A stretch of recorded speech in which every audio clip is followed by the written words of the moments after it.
खर्चा कर देते हैं और उनसे कोई बेनिफिट भी नहीं मिलता उनको।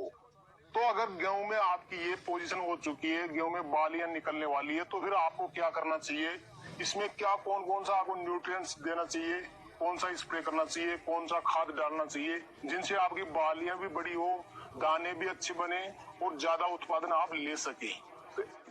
तो पहले पानी में हम पोटास भी दे देते हैं। पोटास भी डाल देते हैं जी। 1 एकड़ में किस मात्रा में यूरिया लेते हो, जिंक कितने लेते हो? 1 एकड़ में हम 25 किलो यूरिया लेते हैं और 25 किलो ही हम पोटास लेते हैं और 5 से 10 किलो के बीच में हम जिंक लेते हैं। जिंक लेते हैं, पहले पानी में ये डाल देते हो जी।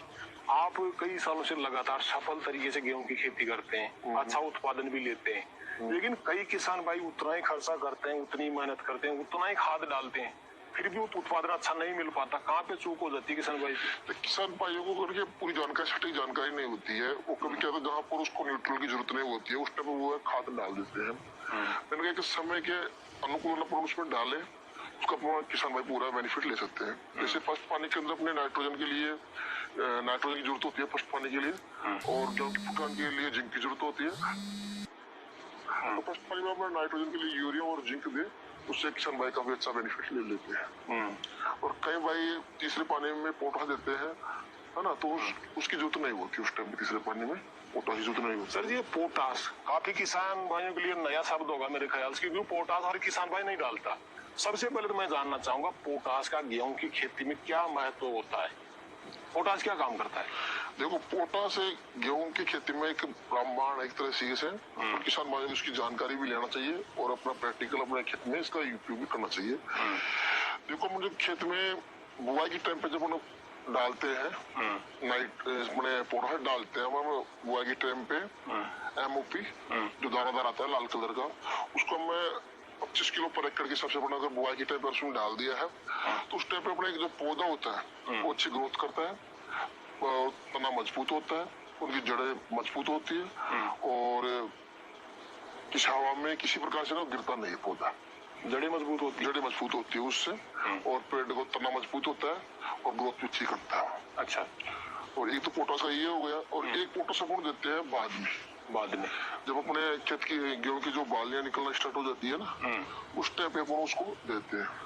तो सर जी, जैसे मान लो अपने बुआई के टाइम पे पोटास डाल दिया, वो तो सही समय है बिल्कुल, लेकिन कई किसान भाई क्या करते हैं कि बुआई में भी नहीं डालते, पहले पानी में भी नहीं डालते, और दूसरे तीसरे पानी में फिर छिड़काव करते हैं। क्या वो समय सही रहता है? नहीं, वो पूरा 100% उनको फायदा नहीं मिल पाया किसान भाई को। अच्छा, जो अपने इतना महंगा कीमती अगर अपन में डाल रहे हैं, MOP है ना, पोटास MOP आता है, उससे पूरा फायदा नहीं मिल पाएगा। मतलब खर्चा तो पूरा कर दिया, लेकिन फायदा पूरा नहीं मिल पाया। वो तीसरे पानी में देगा, अगर जुताई की टाइम पे देता है ना वो बुआई के टाइम पे, तो उसको पूरा फायदा मिलता है उसका। अच्छा, तो उस अवस्था के अंदर अगर बालें निकल गई, उस टाइम पे उसको NPK 0050 पोटास 50% पोटास होता है, उसका स्प्रे करना चाहिए उसको।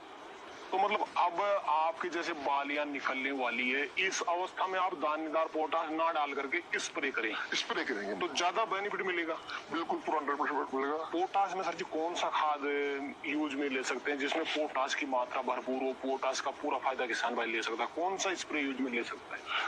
NPK 0050। और मैं बताऊंगा, अगर आप NPK 0050 का अगर आप इस अवस्था में अगर आप स्प्रे कर रहे हो, तो आपका जो इसमें बोलते हैं गेहूं में दूध बनना स्टार्ट हो जाता है। जी बिल्कुल। तो गेहूं का जो बढ़ाव है ना, वो भी एक शानदार बढ़ाव होगा, और पूरा बढ़ाव होगा यहाँ तक, पूरे दाने ना एक समान होंगे, बाली आपकी बड़ी बनेगी, बाली बड़ी होगी, दाना जो यहाँ होगा जितना मोटा वही लास्ट में होगा, पूरे दाने समान होंगे, ठीक है।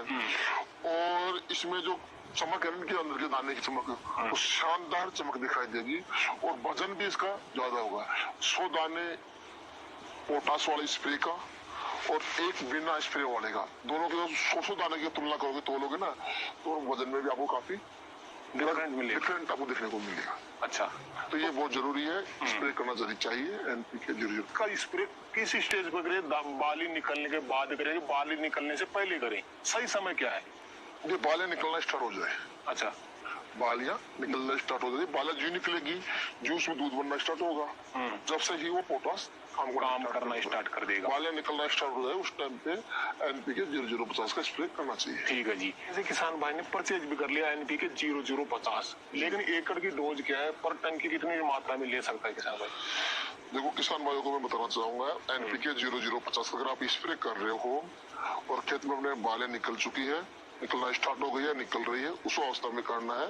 और उसमें आपको करना है 1 एकड़ में अपने को 8 टंकी डालनी है।